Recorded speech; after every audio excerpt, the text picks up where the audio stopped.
40 दिनों के लॉकडाउन के चलते जहां आम लोगों को अपना जीवन यापन करना मुश्किल हो गया, वहीं मल्ला तलाई के रजा कॉलोनी में सबसे पहले एक ही परिवार के 4 कोरोना पॉजिटिव आने से शहर भर में कौतूहल का विषय बन गया। जितने मुंह उतनी बातें शुरू हो गई, लेकिन प्रशासन व चिकित्सकों की टीम ने अपनी मुस्तैदी से मौके पर पहुंच पूरे क्षेत्र को सील व कर्फ्यू क्षेत्र घोषित कर सभी को कोरोना वार्ड ले जाया गया और साथ ही उनके संपर्क में आए लोगों की लिस्ट बना बीमारी को समूल नष्ट कर आगे न बढ़ पाए सभी को क्वारंटाइन कर सैंपल लिए गए। आज हम आपको उन्हीं लोगों से रूबरू कराने वाले हैं जो सीधे तौर पर कोरोना से जंग जीत कर आए हैं। किस तरह का रहा उनका सफ़र, कैसा रहा उनका अनुभव, क्या कहना चाहेंगे जंग जीतने के बाद आमजन को, उन कर्मवीरों और कोरोना वॉरियर्स चिकित्सकों को किया किन शब्दों में शुक्रिया अदा, और विश्वव्यापी महामारी की टीवी और सोशल मीडिया पर देखते खबरों के बीच जब माता पिता को सामने यह आ जाए कि यह गंभीर बीमारी ने हमारे परिवार के सदस्यों को ही ग्रसित कर दिया है, तो आप स्वयं सोचिए क्या बीतती होगी उस परिवार पर। आप स्वयं सुनिए कोरोना का सफ़र की कहानी, चिकित्सालय से घर पहुँचे आम जीवन जी रहे उस परिवार की जुबानी।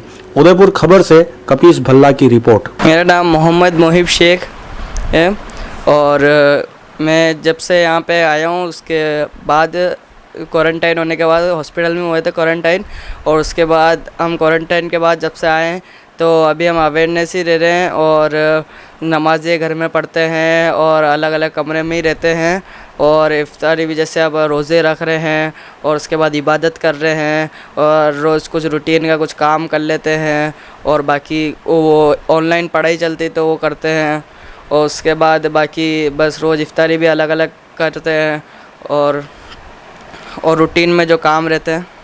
जिस दौरान आप हॉस्पिटलाइज है उस समय चिकित्सकों ने किस तरह की आपकी मदद करी और क्या आपको प्रिकॉशंस? व्यवहार तो उनका बहुत बढ़िया था और जैसे उन्होंने देखभाल भी बहुत बढ़िया से करी और जो वहाँ के जो प्रिंसिपल है और सुप्रिटेंडेंट है, जैसे प्रिंसिपल है जो और जो सुप्रिटेंडेंट है सुमन सर, उन्होंने भी वो बार बार पूछते रहते थे कोई तकलीफ़ हो कुछ चीज़ की तो हमें बताना बिल्कुल, और आपका और हमारा बढ़िया सी ट्रीटमेंट होता था और हमें अलग से ही रखते थे कि किसी की भी चीज़ से कुछ वो इफ़ेक्ट ना पड़े इस वजह से, और बहुत बढ़िया ख्याल रखा था। क्या कहना चाहेंगे उदयपुर वालों को कि अगर इस तरह की बीमारी है तो बताना चाहिए?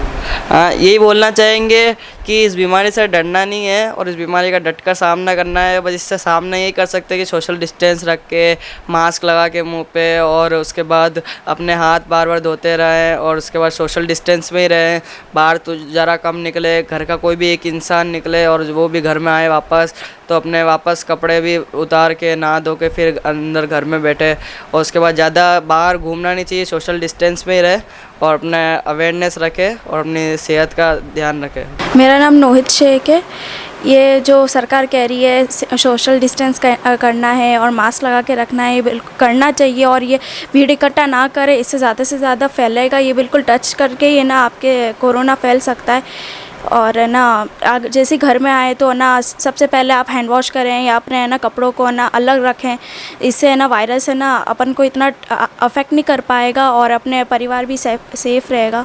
एक डर सा पैदा हो जाता है। हाँ, और उसके बाद लोग अपने आप की बीमारी को छुपाते हैं। तो किस तरीके से, जिस तरह से नंबर्स जारी होते हैं सरकार की तरफ से, तो इन्फॉर्मेशन करनी चाहिए।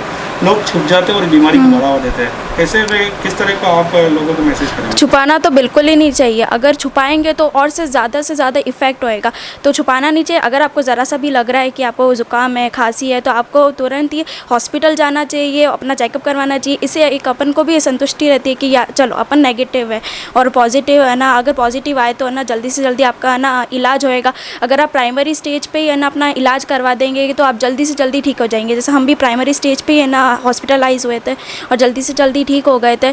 तो ना बस इस अगर छुपाओगे तो ना फिर ज़्यादा क्रिटिकल होती जाएगी सिचुएशन और इससे आपको बहुत ज़्यादा हार्म हो सकता है और आप बिना कहीं आपको बहुत ज़्यादा इफेक्ट हो जाएगा। इसलिए आपको छुपाना तो बिल्कुल नहीं चाहिए। आपको जैसे ही अगर कोई सिम्टम्स लगे तो आप जाके चेकअप करवाओ और अगर है ना पॉजिटिव आए तो जल्दी से जल्दी इलाज होएगा और आप जल्दी से जल्दी ठीक हो जाओगे। किन शब्दों में शुक्रिया अदा करना चाहेंगे उन चिकित्सकों का? उनका तो बहुत ज़्यादा ही है ना थैंक यू कहना चाहूँगी, क्योंकि हमारी हर एक प्रॉब्लम का उन्होंने अच्छे से है ना निर्णय लिया और अच्छे से है ना उन्होंने हर प्रॉब्लम को सॉल्व करा। और है ना इन्होंने ना मतलब कि हमें बहुत मोटिवेट भी करा था कि इससे डरना नहीं है, और डॉक्टर्स भी आके हमें समझाते थे कि बिल्कुल डरना नहीं है, ये तो बीमारी है, हट जाएगी। और है ना हमने भी सुना था कि जल्दी से जल्दी रिकवर हो जाएगा। और उनका भी सबका ना डॉक्टर्स का स्टाफ का सबका बहुत थैंक यू। मेरा नाम इफ़रा शेख है। सोशल मीडिया बहुत अच्छा नॉलेज का भी प्लेटफॉर्म है जहाँ से हमें काफ़ी नॉलेज मिलती है, लेकिन कई लोग गलत चीज़ें फैलाते हैं। पर हम इंसान को भी पता होता है कि क्या चीज़ सही है और क्या गलत। आप जानते हो उस किसी बात के बारे में और फिर भी आप उसे फैला रहे हो तो वो बात गलत है। लेकिन हमें हमेशा सही न्यूज़ का साथ देना चाहिए, गलत चीज़ नहीं फैलानी चाहिए। और इससे रिलेटेड जो भी न्यूज़ है वो हर सरकार के हर न्यूज़ चैनल पे सब पे आती है कि आपको सफाई रखनी है, आपको हाथ धोते रहना है, सैनिटाइजिंग रखनी है, सोशल डिस्टेंसिंग रखना है। तो अगर आप उन सब चीज़ों का पालन करेंगे तो बाकी किसी चीज़ पे विश्वास करने की ज़रूरत नहीं पड़ेगी। दूसरे किसी क्वारंटाइन होकर आए हैं, किस तरह का रहा चिकित्सक का व्यवहार? मैं और क्या कहना चाहेंगे आप, जैसे वहाँ पे आपका इलाज के दौरान किस तरह से उनकी हेल्पिंग नेचर रही चिकित्सकों की, डॉक्टर्स की? बहुत ज़्यादा हेल्पफुल रहे थे, बिकॉज़ उन्होंने बहुत ज़्यादा ध्यान रख रहे हैं हॉस्पिटल में ताकि किसी को भी ये चीज़ फेस ना करनी पड़े, क्योंकि बहुत ज़्यादा स्ट्रेस हो जाता है। एक्चुअली बीमारी इतनी ज़्यादा अफेक्ट नहीं करती जितना इंसान को स्ट्रेस कर देता है, क्योंकि इसका नाम भी इतना बड़ा है। तो इसलिए वो हॉस्पिटल जो डॉक्टर्स होते हैं वो मेंटली भी बहुत सपोर्ट करते हैं कि नहीं इसका इलाज हो सकता है, हो रहा है, सब लोग सही होते हैं। तो इसलिए हमारे मम्मा के सामने भी बहुत पेशेंट सही होके गए जब वो ऑन ड्यूटी थे। तो इसलिए हम सबको भी यकीन था कि वो सब भी सही होके आएंगे। वैक्सीन को लेके बहुत सारी बातें चल रही है, तो वैक्सीन अगर आ जाती है तो किस तरह का लोगों को उपचार मिल पाएगा? वैक्सीन तो बहुत ज़्यादा हेल्पफुल रहेगी, क्योंकि अगर वैक्सीन आ जाती हैं तो फिर ये बीमारी बिल्कुल बहुत ना के बराबर हो जाएगी और इसका इतना प्रकोप नहीं रहेगा। जैसे काफ़ी बड़ी बीमारियां होती हैं जिनकी वैक्सीन है, तो इस वजह से उनका इतना वो नहीं है। अभी ये बीमारी बिल्कुल नई हुई है, इस वजह से इसका प्रकोप बहुत ज़्यादा फैल रहा है, डर फैल रहा है और वो जल्द से जल्द कम होगा। वैक्सीन ढूंढी जा रही है, उसका हो रहा है कि कैसे इन्वेंट की जाए और उसके टेस्टिंग भी चल रहे हैं, लेकिन जल्द ही पॉजिटिव रिजल्ट्स आएंगे। मेरा नाम है मोहम्मद जावेद शेख।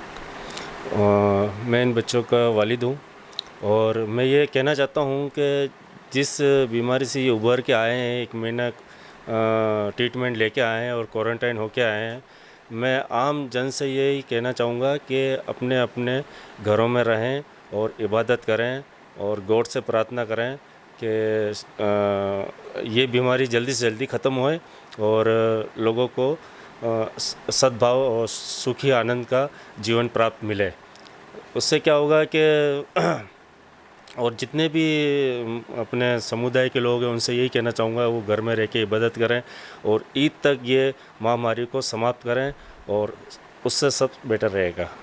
सर, उन लोगों को क्या कहना चाहेंगे जो लोग अभी भी इतना होने के बाद भी लोग भीड़ जमा कर रहे हैं, सड़कों पे घूम रहे हैं और बिल्कुल ही इस बीमारी से अनजान होकर कर रहे हैं? किस तरह का ये घातक साबित हो सकता है? ये अभी पता नहीं चल रहा है और ये पता भी नहीं चलता है कब इफ़ेक्ट हो जाता है।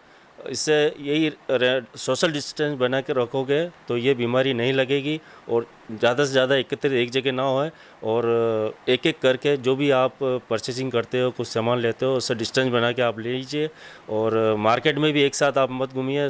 आप देख लीजिए कि आपकी जगह सामने कोई ज़्यादा पब्लिक नहीं है तो आराम से एक एक जाके अपना सामान जो भी परचेज़ करना है वो लीजिए। सरकार के निर्देशों की पालना अभी भी लोग नहीं कर रहे। ये तो उन्होंने क्या पता क्या सोच रखा अपने दिमाग में, लेकिन करनी चाहिए। सरकार सबके हित के लिए काम करती है और इसमें क्या होता है कि आपके और आपके परिवार को का हित देखती है, उसकी अवहेलना ना करें और उसके दिशा निर्देशों पे चलें। मेरा नाम कनीज़ फातिमा है। मेरे दोनों बच्चे पॉजिटिव हो गए थे तो मुझे मतलब फ़र्स्ट टाइम तो बहुत ज़्यादा डर भी लगा था, परेशानी भी हुई थी एकदम कि भाई ऐसी बीमारी जो सारी दुनिया में फैल रही है, कभी मैंने लाइफ में भी नहीं सोचा था, सपने में भी नहीं सोचा था कि ये जो बीमारी फैल रही है कभी ये हमसे भी रूबरू होएगी। पर एक बार बहुत डर गए थे, फिर जैसे जैसे इस बात के बारे में मैं हमेशा ही न्यूज़ देखती रहती थी इस चीज़ को लेके कि कहाँ कितने आंकड़े हो गए, कैसे फैल रहा है, क्या हो रहा है। तो बस उस टाइम डर लगा था। फिर उसके बाद मैं धीरे धीरे अपने आप को संभाला, बच्चों को मोटिवेट करा कि ऐसा कुछ नहीं, इसका नाम भले ही वो है, अगर हम लोग ध्यान रखेंगे तो कुछ नहीं, हम लोग इससे जल्दी बाहर आ जाएंगे। जो मतलब हॉस्पिटल स्टाफ की और सबकी जो गाइडलाइन रही थी कि भाई आपको 14 दिन ऐसे ध्यान रखना है, क्वारंटाइन रहना है, और 28 दिन की गाइडलाइन, बच्चे हॉस्पिटलाइज्ड रहेंगे, फिर उसके बाद घर आएंगे। तो बच्चों को धीरे धीरे समझाती रहती थी कि ऐसा ये वक्त है थोड़ा थोड़ा, पर इसका हल यही है। तो आप ऐसे मतलब पैनिक नहीं हो कि मतलब इससे कैसे बाहर आएंगे, अब 28 दिन हो गए, 15 दिन हो गए, हम कैसे बाहर निकलेंगे। इजीली हैंडल किया इस सिचुएशन का। अभी भी कभी इस तरह की बातों की चर्चा हो जाती होगी तो किस तरह से माहौल बन जाता होगा? हाँ, लोगों को थोड़ी नेगेटिविटी रहती होगी, मतलब कि भाई कोरोना हो गया या क्या हो गया, ये लोग कैसे कहाँ से क्या लग गया। पर जो भी मेरे से मिलते हैं बहुत अच्छे से मिलते हैं, और मैं उनको सबको मतलब अभी तो मिलना किसी से होता नहीं, फ़ोन पे जिससे भी बात होती है, बच्चों की तबीयत पूछते हैं, तो सबको यही कहती हूँ कि इसका कुछ नहीं, हम लोगों को भी एहसास नहीं है, जबकि हम बहुत प्रिकॉशन रखते थे, बहुत ध्यान रखते थे, फिर भी कहीं ना कहीं किसी के टच से या जैसे भी हुआ, तो इसका ध्यान रखते रहेंगे तो इंशाल्लाह इस चीज़ से बाहर आ सकते हैं। क्या कहना चाहोगे उन महिलाओं को जो आज सड़कों पे तो नजर नहीं आ रही, लेकिन छतों के माध्यम से जरूर अपना समय पास कर रही है, तो ऊपर भी वो गैदरिंग कर लेती है, क्या कहना चाहोगे? नहीं, इसका अगर जब इतनी बड़ी बड़ी फैक्ट्रियां बंद हो गई, इतने बड़े और भी जो भी काफ़ी जो चीज़ें, हम लोग तो चलो हाउसवाइफ हैं, बाकी लोग जो बहुत काम धंधे कर रहे थे, सब चीज़ इस बार लॉकडाउन है। तो जब गवर्नमेंट कुछ ये इसीलिए लॉकडाउन हो रहा है कि हम लोगों के भले के लिए, तो हमको उसकी पूरा ध्यान रखना चाहिए, पालन करना चाहिए, और अपने अपने घरों में अगर हम एक भी बंदा अपने आप को सेफ करेगा तो पूरे फैमिली को सेफ करेगा, और पूरी फैमिली सेफ होगी तो पूरा मोहल्ला और इसी तरीके से पूरा देश और होगा, तो इंशाल्लाह पूरी दुनिया इससे सेफ हो जाएगी।